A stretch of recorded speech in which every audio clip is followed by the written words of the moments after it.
Hi, welcome to Bipolar Boxing Picks. This is Nick. We just got done watching Tommy Fury and Jake Paul. Pretty much how I expected the fight to go. Just not a boxing clinic quite, but there was a pretty big difference between the boxing skill of Tommy Fury and Jake Paul.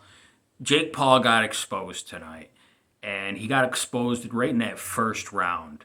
I'll use the term Tommy Tommy bought Jake Paul's wolf tickets, is what I'll say. And in that first round, Tommy went after Jake Paul. I thought for sure Jake Paul was going to be the first one moving forward and at least throw a big right hand somewhere within the first 30 seconds. I thought he would try to set a tone and get Tommy thinking. Nope. Tommy came right after him. He hit him with a jab clean in the face, and he was throwing. I didn't know he had all these punches in his arsenal, Tommy Fury, but he was throwing combinations. His hands were way quicker than Jake's, and he just had way more in his arsenal than Jake. You could see from the first round on, this fight is going to be, yeah, I guess Jake could win if he lands that right hand, but if not, Tommy's winning this thing on points. And that's exactly what happened. There was a little bit of drama at the end with that flash knockdown, which is a jab. But other than that, like, Jake didn't land his right hand all night. He hit him with a few good left hooks, but I just think, like I said, he got exposed.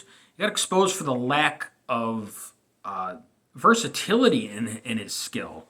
He has skill, but his skill is mainly his feints to set up his right hand, and he's got a hell of a shot with that right hand. He's got a lot of power behind it. But outside of that, he just showed that he does not have the ability to outbox somebody for 8 rounds. Outbox somebody with the level of boxing that Tommy Fury has, which we were all pretty much in agreement that Tommy Fury was not that good of a boxer. Well, if Tommy Fury's not that good of a boxer, so now where do you put Jake Paul? So, because this could happen to a lot of guys that Jake Paul fights. Like, this is why when everyone was saying that, they handpicked Tommy Fury, I'm like, they didn't handpick Tommy. They would not fight Tommy Fury. There's plenty other guys out there with less boxing ability than Tommy Fury. Pick another slugger to fight who doesn't have boxing ability and just count on your guy who hits harder and will land first. Like, line up a guy like that, but don't pick a guy who's a lot faster than you with a much better footwork and just better ring IQ than you, better almost everything than you. So he picked Tommy Fury because Tommy Fury is a big name, and he's also undefeated. He could sell that to the public, but that's not what he should have been doing at this point in his boxing career. Tommy Fury is on a different level than Jake Paul. He just proved it. So that just ends that argument right there. I know there's a rematch clause, and I mean the same thing's going to happen in the rematch. What do you think? Jake Paul's going to all of a sudden learn how to box? That's the way he's been fighting. He plans for that knockout, and like I said in my pre-fight prediction video, Jake Paul was going to be searching for the knockout instead of letting it come to him the whole fight. And when you do that, you tend to get popped in the face with clean jabs, and then the guy goes and resets, and then all of a sudden, all that work that you just did with your feints and your setup, and you didn't even throw the right hand, now you have to do it all over again. And all that guy did was throw a simple jab and moved it aside. That's the blueprint to beat Jake Paul right there. That's it. And Tommy Fury did it, and he did it fairly easy tonight. So I don't know what the one judge was watching who had Jake Paul 76-73, but that was an atrocious scorecard. 76-73 for Tommy Fury was exactly how I scored it, and that's pretty much the scorecard.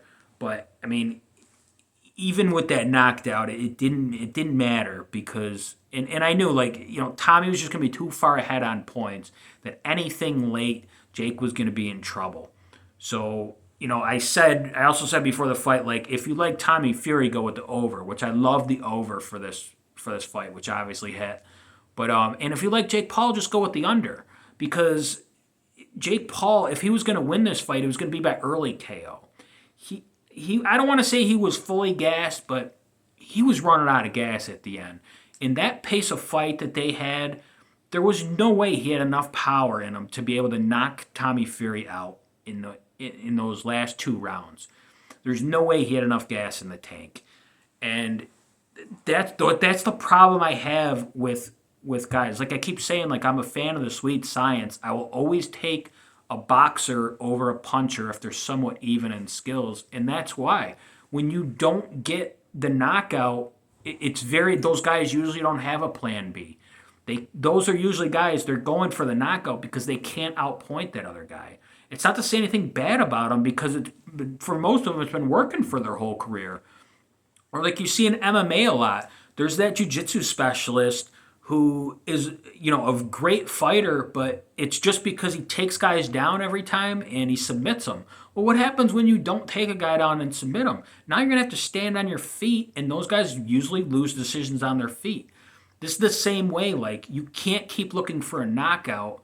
Like, that's what I said the same thing about Deontay Wilder to Tyson Fury. He's going to be searching for that knockout the whole fight, and he's not going to get it, and Fury's just going to outbox him. Like, that's what I was very clear in saying before the first fight, and that's what happened. You just got a shit decision. But I don't like taking these guys that rely on knockouts, and I will not be taking Jake Paul in the rematch. The same thing's going to happen in the rematch. Look, there's a lot of respect to Jake Paul. He did what he could. He fought his ass off. He got hit with a lot of clean punches. I actually thought, I did not think he could take that much damage. And, I know it's feather-fisted Fury in there, and he don't punch that hard, but he got hit with clean shots. But I just think that just made him more timid, and he was actually the one that kind of went into survival mode for the rest of the fight. So, the guy went 8 rounds. It was a tough 8 rounds. You've only had 6 fights in your whole career. That was the first real boxer you fought. You've only been fighting for 3 years total. So that's a great performance for somebody who's just been doing that. But with what you were holding yourself up to, I got to give my criticism towards you because you were calling yourself a future champ and you said you were a great boxer, which you proved today that you're not. But the one thing I will say is Jake Paul is good for this sport. Every time somebody asks me about Jake Paul, because I'm a boxing purist when it comes down to it, and they'll think that, what do you think about the circus of Jake Paul? And I'm like, it's not a circus. The guy, our sport needs people who don't watch our sport to survive. We need to bring eyes. They don't need me to support. I'm going to support the sport anyways. They need people like Jake Paul's 16-year-old Instagram followers that will just watch the fight so they can see things like Badou Jack win a cruiserweight title at 39 years old, pretty much 2 weight classes above what he's normally used to fighting, beating the champion at that weight class. That's phenomenal at 39 years old. And everybody got to see that. Way more eyes got to see him put on that performance, especially at the end of his career. He's been such a fan-friendly fighter. Everybody got to see that because Jake Paul's on the main event. And that's the only reason they got to see that. They're not going to see it if it was on a Terrence Crawford and Errol Spence card. More eyes got to see this because of Jake Paul. And he's good for this sport. And he made a lot of money just because he's on Jake Paul's undercard and he's fighting on his pay-per-view. He makes a lot more money to that, and a guy like that deserves it. So, money doesn't grow on trees here in this sport. Somebody has to bring it into the sport. Jake Paul brings money into the sport, and that money is spread around. Yes, he makes a lot of it too. That money gets spread around, though. Tommy Fury just made $4 million. When was he ever going to make even close to that, fighting anybody else in the frickin' world? Nowhere. So Jake Paul is good for this sport. I could care less about him and how much money he gets paid. He brings money and eyes to our sport, and it spreads throughout everybody else in the sport. Everybody that was involved in that event got paid a lot of money, and they got paid a lot of money because of Jake Paul. So I hate people that say that Jake Paul is bad for this sport, and he's bringing the wrong attention to the sport. Any attention for our sport is good. And you got to give the guy respect for what he just did. The guy's only been training for 3 years. Like, and also for our sport, like, we're not paying to watch Jake Paul play Tommy Fury one on one in basketball. We're not paying to watch him play tennis. People are paying from outside of boxing to watch them box. I'm a boxing fan. I would not watch the two of those guys play tennis. Okay? That's the difference. They're watching our sport. That says a lot for our sport. So Jake Paul is good for the sport. It's just he's going to have to go into a different lane, which that lane's also good for boxing too because it does the same thing. It just generates money into the sport. Yes, if you think it's a circus, don't watch. You don't have to watch it, but the bottom line is it's making money for other people in this sport. They don't need you to watch it. They don't need me to watch it who watches it every week.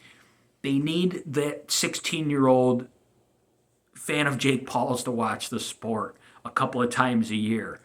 That's what our sport needs to strive and get the sport back up there.